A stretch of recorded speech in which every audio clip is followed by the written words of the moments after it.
Querido irmão, querida irmã, neste domingo 22 de dezembro celebramos o quarto domingo do Advento. Que nossos corações possam se preparar para a chegada do menino Deus que veio nos salvar.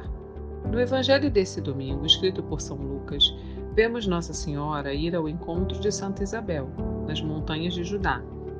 Quando chega à casa de Isabel, Maria é saudada por sua parenta, que fica repleta do Espírito Santo, ponto de João em seu ventre estremecer de alegria com esse encontro. Bendita é aquela que acreditou nas promessas do Senhor, sim, é a nossa Mãe do Céu. Se você também deseja louvar a Deus pela vinda do seu filho, escute a seguir a homilia dominical realizada pelo nosso pároco, Padre Antônio José. Se desejar, compartilhe com alguém querido. Você pode animar o coração de um irmão necessitado. Deus abençoe muito você e sua família. E um abraço dos seus irmãos da paróquia Nossa Senhora de Fátima, Rainha de todos os santos. O Senhor esteja convosco. Ele está no meio de nós. Proclamação do Evangelho de Jesus Cristo segundo Lucas. Glória a vós, Senhor. Naqueles dias, Maria partiu para a região montanhosa, dirigindo-se apressadamente a uma cidade da Judéia. Entrou na casa de Zacarias e cumprimentou Isabel. Quando Isabel ouviu a saudação de Maria, a criança pulou no seu ventre e Isabel ficou cheia do Espírito Santo. Com um grande grito exclamou: Bendita és tu entre as mulheres, e bendito é o fruto do teu ventre. Como posso merecer que a mãe do meu Senhor me venha visitar? Logo que a tua saudação chegou aos meus ouvidos, a criança pulou de alegria no meu ventre. Bem-aventurada aquela que acreditou, porque será cumprido o que o Senhor lhe prometeu. Palavra da salvação. Glória a vós, Senhor. Irmãos queridos, já estamos chegando bem pertinho da celebração do Natal do Senhor. É como se o coração da gente aos pouquinhos fosse atraído para a manjedoura, onde foi colocado o Rei do céu e da terra para vir estar com a gente. Talvez por causa disso, a primeira leitura da missa de hoje é um trechinho do livro do profeta Miqueias, que conta para a gente onde deveria nascer o Salvador. É como se pelo profeta Miqueias o Espírito Santo estivesse atraindo a gente até aquela gruta de Belém e mostrando: veja, é aqui que ele está, é em Belém de Judá, Belém de Éfrata, é nesse lugar, a cidade de Davi, o rei e pastor, é nesse lugar que vai nascer o Salvador de todos. É como se o GPS de Deus estivesse apontando para a gente: venha até Belém, derrame nas mãos desse menino o seu coração, ele veio por você. Mas no finalzinho da leitura do profeta Miqueias, que nós escutamos hoje, o profeta ainda diz algo mais especial. Ele diz para a gente o que acontecerá, o que o Salvador traz com ele para a vida daqueles que o encontram. E o profeta Miqueias diz: os homens viverão em paz por causa dele, porque ele será a nossa paz. A gente chama Jesus com tantos nomes bonitos, né? Quando a gente vai rezar, a gente chama ele de Nosso Senhor. O pessoal mais velho, até hoje é assim, né? Não fala não, Nosso Senhor, né? A gente chama Jesus de Bom Pastor. Mas você também pode, aliás, você deve, quando conversar com ele, aprender a chamá-lo de minha paz, nossa paz. Esse é outro nome dele na Sagrada Escritura. Ele é a nossa paz. Eu tenho certeza que você está vendo como as coisas estão pertinho desse Natal de 2024. A gente vê tantos lugares no mundo em guerra ou se preparando para a guerra. Todo mundo fica meio assustadão com isso, né? Na Ucrânia, na Terra Santa, na Coreia, as coisas esquisitas. Em vários lugares da terra, parece que os homens estão com os corações armados para a guerra. Se a gente traz o binóculo um pouquinho para mais perto da gente, é a nossa cidade do Rio de Janeiro, tão sofrida, parece que se debatendo numa falta de paz que não acaba nunca. Carioca vive agora que parece que está numa guerra, né? Onde é que está vindo moto, né? Quantas pessoas tem em cima da moto, né? Todo mundo preocupado, coração sobressaltado, as pessoas agitadas, parece que todo mundo se remexendo em coisas que nem são tão importantes assim. E mais ainda, não só notícias de guerra fora, não só notícias de agitação ao nosso redor, mas também dentro da gente.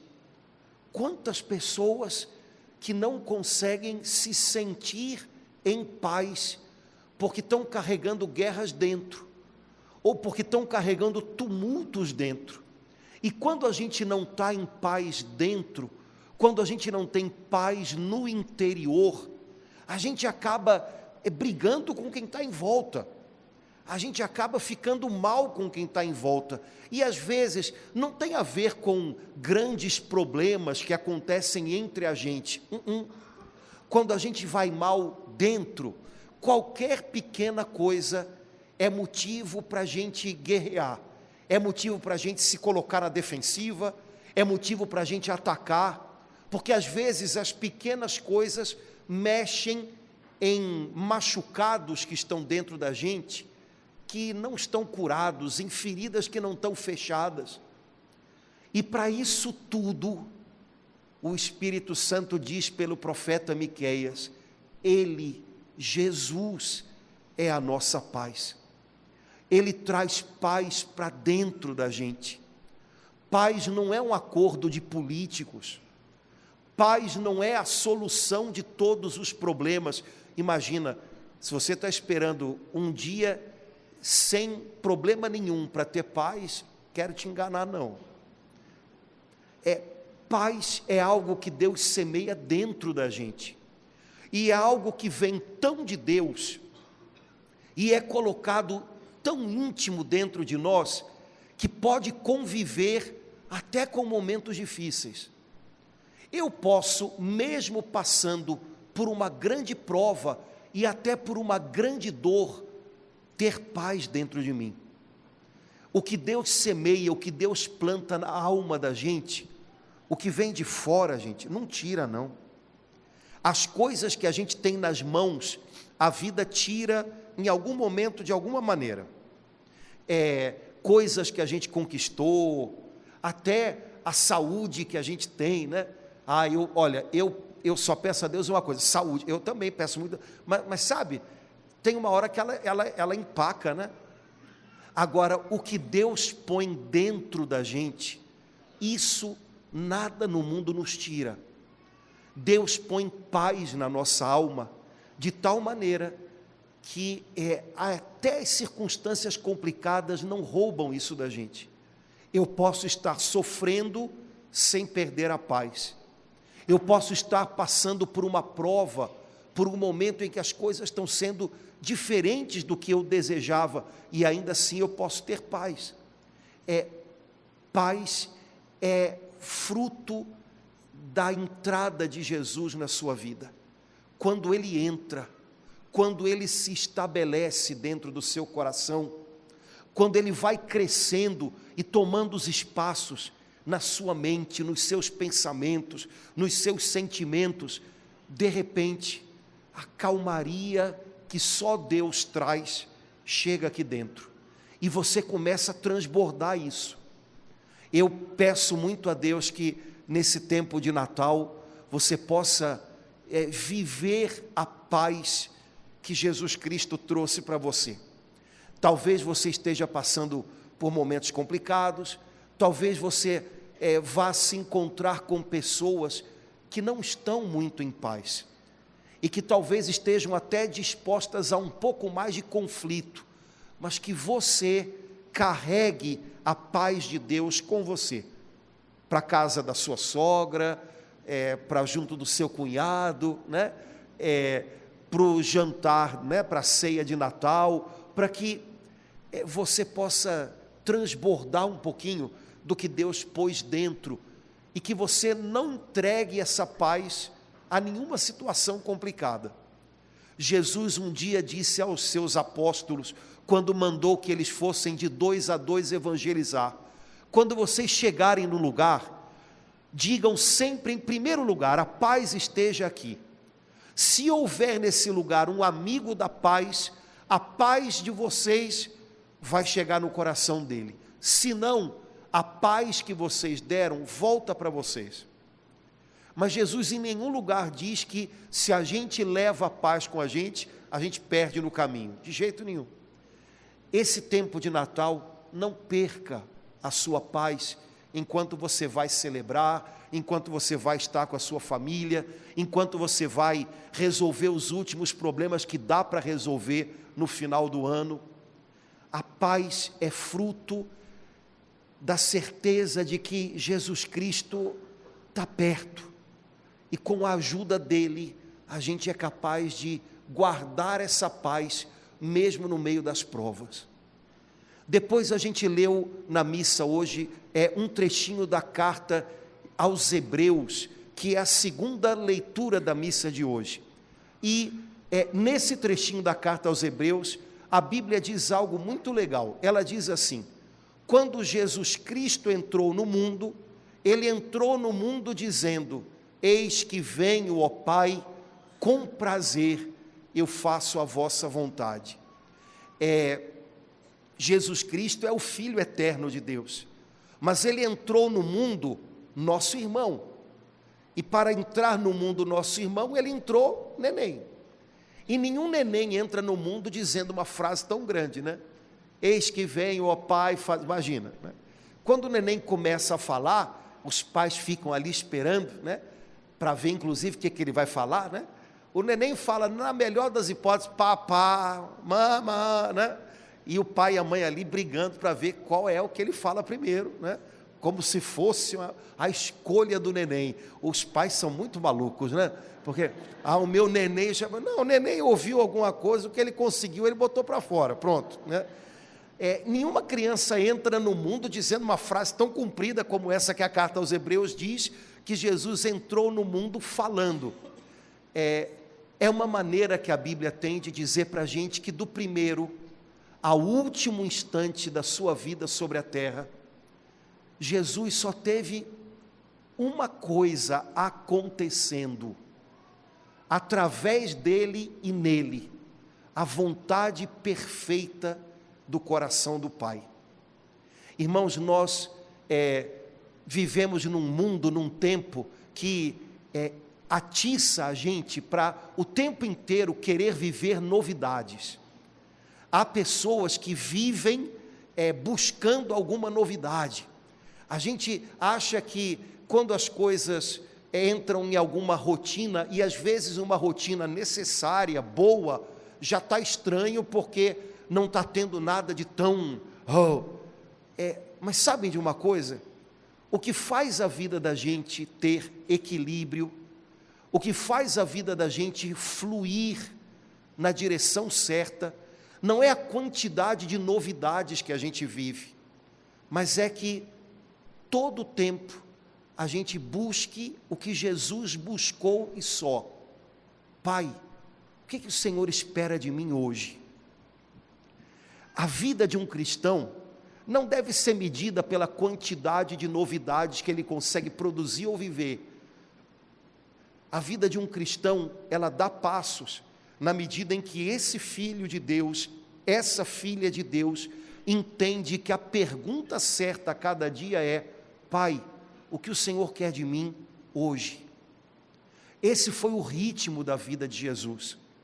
Se você der uma olhadinha na sua Bíblia, você já deve ter percebido isso, você vai ver que Jesus passou 3 anos praticamente pregando, anunciando o Evangelho, curando doente, mas os 30 anos anteriores, ele passou no silêncio da cidade de Nazaré, vivendo a vida que todo mundo daquele tempo vivia, ajudando São José na carpintaria, ajudando Nossa Senhora em casa, santificando cada dia, cada pequena coisa, com a entrega do seu coração ao Pai. Pai, é por você.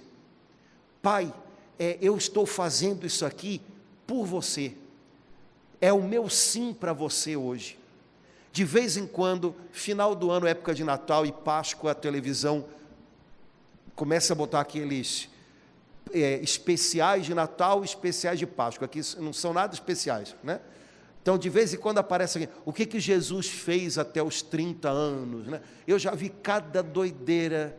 Jesus viajou, Jesus foi abduzido pelos... Jesus, nada. Jesus ficou em Nazaré, vivendo a vida que a gente vive, mas santificando tudo, porque em tudo que fazia, ele estava dizendo sim para o seu Pai.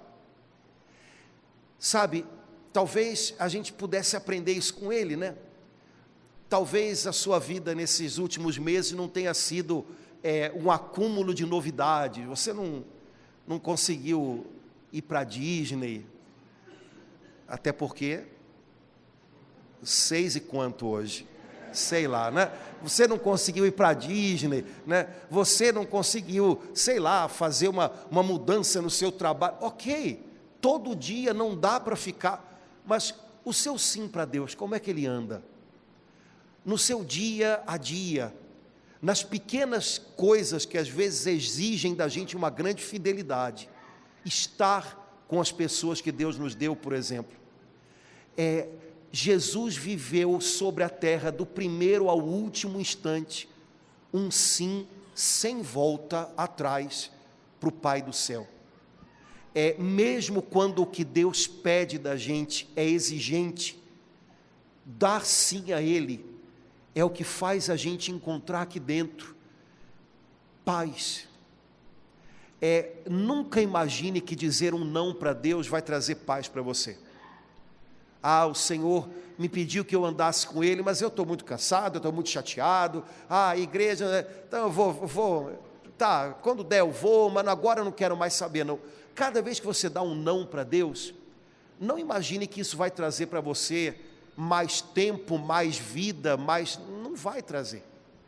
Quanto mais você abre o coração para Ele, mais o seu coração encontra no sim a Deus a sua paz. Também quando esse sim custa, porque às vezes custa bastante.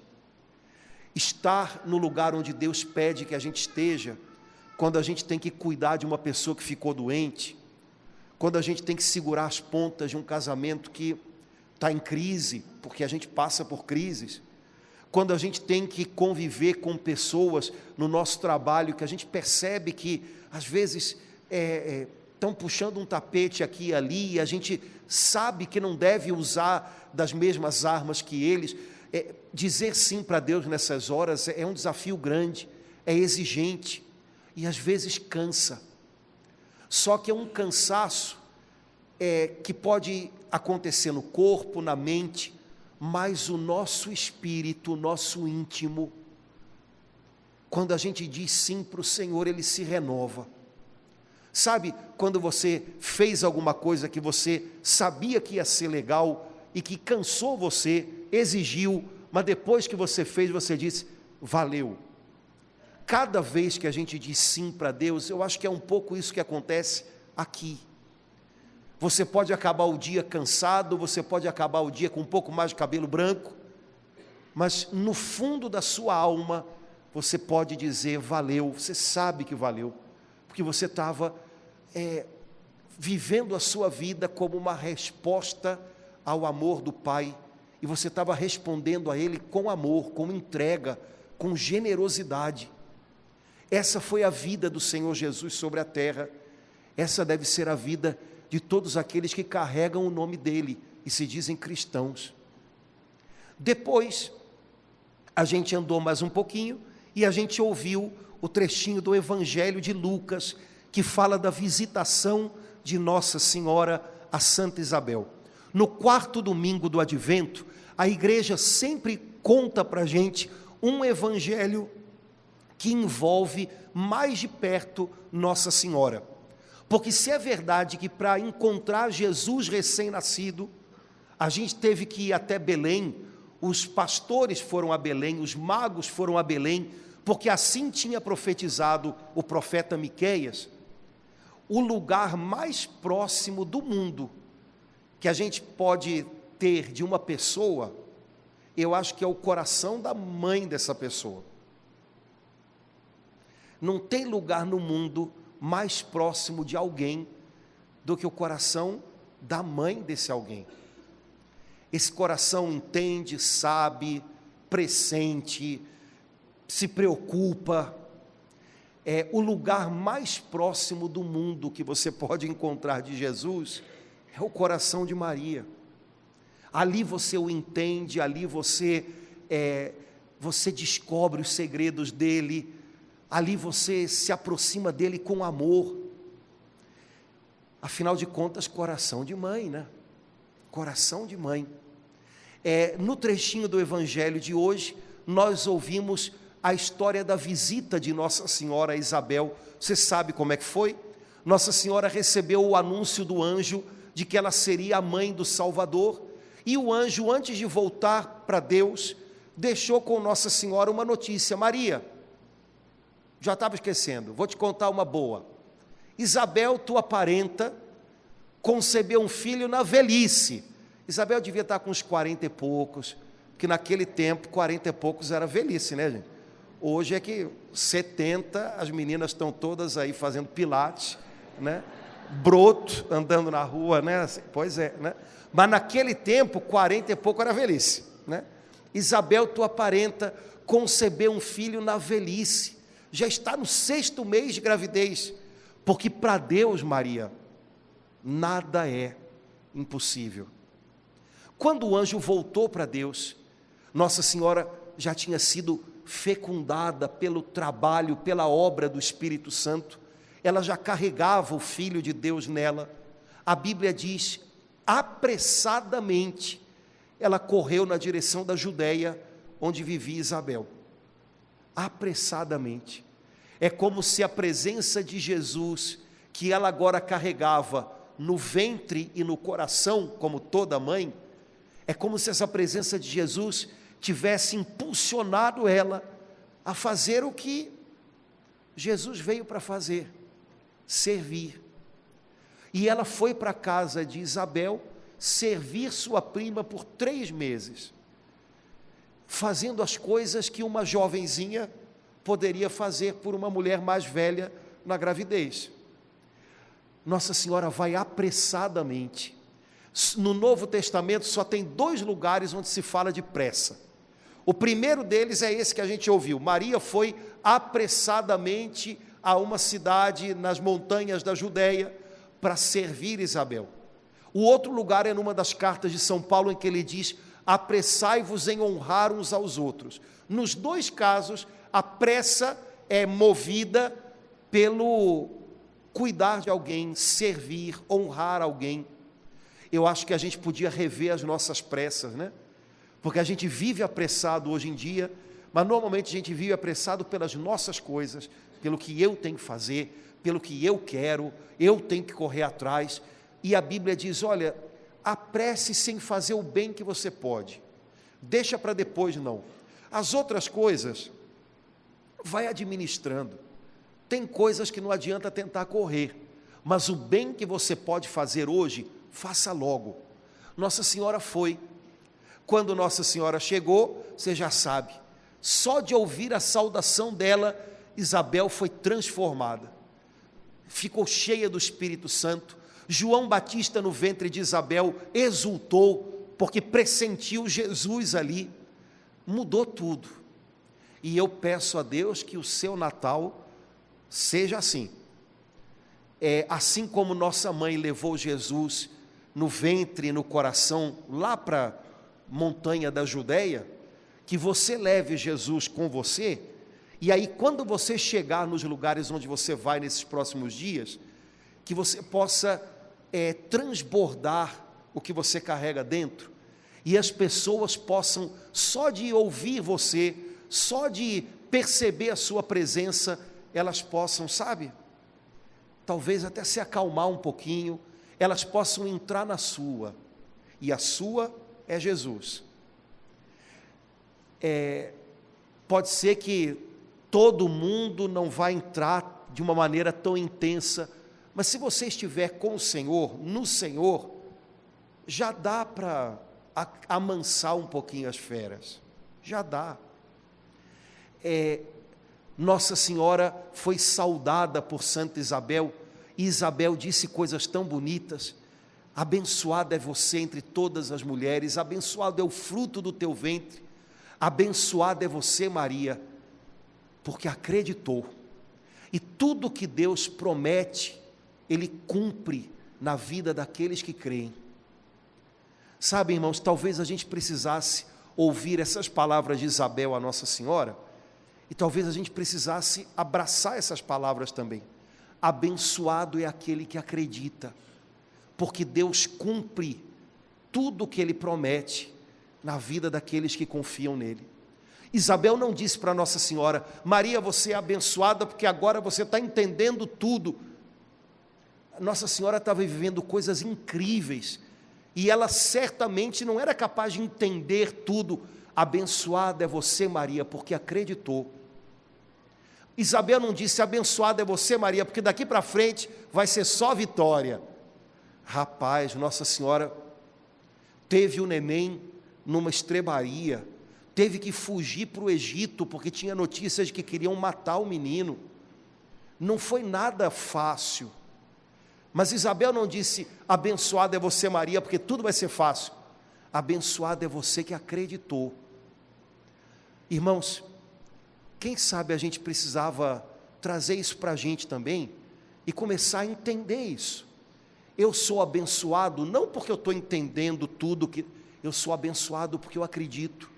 Eu sou abençoado não porque vai ser tudo fácil, eu sou abençoado porque eu confio, eu acredito, e Deus cumpre tudo o que Ele promete na vida de quem confia nele. O que faz de você uma pessoa abençoada, bendita, é que você crê. Nenhuma outra coisa. É que você tem a sua vida nas mãos de Deus e você confia nele. Isso faz de você alguém muito abençoado. Se a gente entendesse isso melhor, talvez a gente conseguisse lidar com um monte de coisas um pouquinho diferente. De vez em quando eu ouço pessoas dizendo assim, meio chateadas: ah, padre, lá em casa só eu vou à igreja. Eu traduzo isso aí tentando entender o seguinte: quando a pessoa diz só eu vou à igreja, o que em princípio não precisa significar grande coisa, né? Porque funcionários da igreja também vêm à igreja, necessariamente, né? Mas quando a pessoa diz só eu vou à igreja, eu entendo assim: só eu tenho fé. Eu tento entender desse jeito. E aí a pessoa diz assim, meio sem graça, ou meio chateada, ou com raiva mesmo: lá em casa só eu vou à igreja, e o pessoal pega no meu pé, e o pessoal faz brincadeira comigo, e ninguém vai, e aí a pessoa começa a fazer cobranças e a brigar. Então a impressão que eu tenho é que para essa pessoa, o fato de ela ser a pessoa que da casa dela é a mais abençoada, porque é a que tem fé, é a que recebeu o dom de acreditar, ela vê isso como um fardo, e aí ela começa a se defender das outras pessoas que não receberam ainda esse grande presente que é conseguir acreditar. Aí ela briga, aí ela não gosta se eles pegam no pé dela, aí ela acha que está todo mundo errado. Ei, vamos ver isso diferente? Abençoado é aquele que crê. Você é a única pessoa da sua casa que tem fé ainda? Você já percebeu como você é uma pessoa abençoada? Deus te deu esse dom, esse presente, e você não o perdeu, e tanta gente tem perdido a sua fé no meio do caminho. Não veja isso como um fardo, você é a pessoa mais abençoada. E ao invés de ficar se defendendo de todo mundo, tenta olhar para essa turma pensando como deve ser difícil viver a vida sem ter a alegria de acreditar. Como deve ser difícil viver sem conseguir ter fé. Senhor, o presente que o Senhor deu para mim, dá para eles também. E se eles pegam no seu pé, é porque eles não têm vivido nada parecido com o que você tem vivido, eles não entendem mesmo. Senhor, dá para eles o que o Senhor está dando para mim. E não fique na defensiva, e não carregue tudo isso como um fardo pesado. Você é uma pessoa abençoada. Passe pela vida lembrando disso. A gente não fez nada para merecer receber de Deus esse presente de ter conhecido Jesus. Não jogue isso fora. É seu presente. Você é abençoado por isso. Espalhe um pouquinho disso por onde você for. E se as pessoas forem refratárias, reza por elas. Senhor, dá para elas esse dom que é tão valioso, o dom de acreditar. Abençoado é aquele que crê. Você está nesse hall, nessa fila de pessoas abençoadas. Não saia dela não, viu? Última coisa que eu queria partilhar com você é uma oração que o padre faz daqui a pouquinho na missa, mas que hoje é muito bonita. Está na folhinha da missa, dá uma olhadinha nela aí, pega ela com carinho. Ela tem que durar até a missa das 18, né? Dia desse me mostraram uma folhinha da missa, toda com uns buracos assim no meio, umas dobraduras. Eu falei, esse infeliz estava fazendo origami ao invés de rezar, mas eu não abençoei não, eu fiquei com raiva. Mas cuida da folhinha da missa, porque ela custa caro, né? Na folhinha da missa, se eu não me engano, é o número 15. Isso, é o número 15. É a oração com a qual a gente dá início à parte eucarística da missa. A gente vai pedir ao Senhor que Ele nos alimente com o corpo e o sangue do seu Filho Jesus. Olha que oração linda e tremenda a gente faz hoje, nesse número 15 da folhinha. Senhor, o mesmo Espírito Santo que com seu poder fecundou o seio de Maria, santifique estas oferendas colocadas sobre o vosso altar. Vou dizer a mesma coisa de maneira diferente. A igreja daqui a pouquinho vai rezar dizendo assim: Pai, um dia o Senhor enviou o Espírito Santo ao ventre de Nossa Senhora, esse ventre que era selado, virgem, e o teu Espírito Santo, que é Deus que vem até nós, ele fecundou o ventre de Maria, e ele gerou vida no ventre de Maria, e foi a vida do teu Filho Jesus, que veio ser nosso Salvador. Esse mesmo Espírito Santo poderoso, que gerou vida no ventre fechado de Maria, esse mesmo Espírito Santo que trouxe até o ventre dela, pela primeira vez sobre a terra, o Filho de Deus, agora nosso irmão, esse mesmo Espírito Santo, Pai, derrama aqui sobre o altar, e derrama sobre esse pão e esse vinho, porque a gente precisa voltar para casa com a nossa alma, com o nosso espírito saciado. Pão e vinho não alimentam o espírito, mas o teu Filho Jesus disse um dia: eu sou o pão vivo descido do céu, Ele alimenta o nosso espírito. Então, Pai, como um dia o teu Espírito Santo fez um milagre do Natal e fecundou o ventre de Maria, que o teu Espírito Santo agora transforme esse pão e esse vinho no corpo e no sangue de Jesus. E aí, o milagre que aconteceu no Natal, de alguma maneira, aconteça aqui também, e ele venha para alimentar o nosso espírito, para renovar as nossas forças, para ser a nossa paz. E a oração termina por aí, mas eu ainda vou pedir mais uma coisa. Pai querido, esse mesmo Espírito Santo que fecundou o ventre de Maria, esse mesmo Espírito Santo que é capaz de fazer pão e vinho se tornarem outra coisa, o corpo e o sangue do teu Filho Jesus Cristo, esse mesmo Espírito Santo, mora aqui. E Ele tem o poder aqui de fazer o mesmo que Ele fez e vai fazer hoje de novo, aqui, e fez um dia no ventre de Maria. Pai, que o Teu Espírito Santo transforme o coração de pedra no coração de carne. Que o Teu Espírito Santo transforme um coração vazio, como era vazio o ventre de Maria, num coração cheio do Teu Filho Jesus Cristo. Que o Teu Espírito Santo, que muda pão e vinho no corpo e no sangue de Jesus, que Ele mude a minha vida de uma vida sem sentido, depressiva, numa vida nova, que seja instrumento que transporta Jesus para o coração de muitas outras pessoas. Irmãos, o Natal foi um milagre do Espírito Santo. Esse milagre acontece sobre o altar da nossa igreja. Um milagre semelhante Deus quer fazer no seu coração. É o Espírito Santo quem traz vida onde antes não havia nada. É o Espírito Santo que enche com a presença de Jesus o que antes estava vazio. É o Espírito Santo que faz com que a paz que é Jesus comece a florescer e transbordar na alma de quem confia nele. Hoje, quando a gente, o padre é que reza, né? Mas quando a gente rezar, você vai rezar no seu coração essa oração daqui a pouquinho, que você possa lembrar da coisa grandiosa que você vive cada vez que você vem ao encontro do Senhor na missa. Você não pôde estar em Nazaré, mas você hoje está aqui. Ele esteve em Nazaré, Ele hoje está aqui.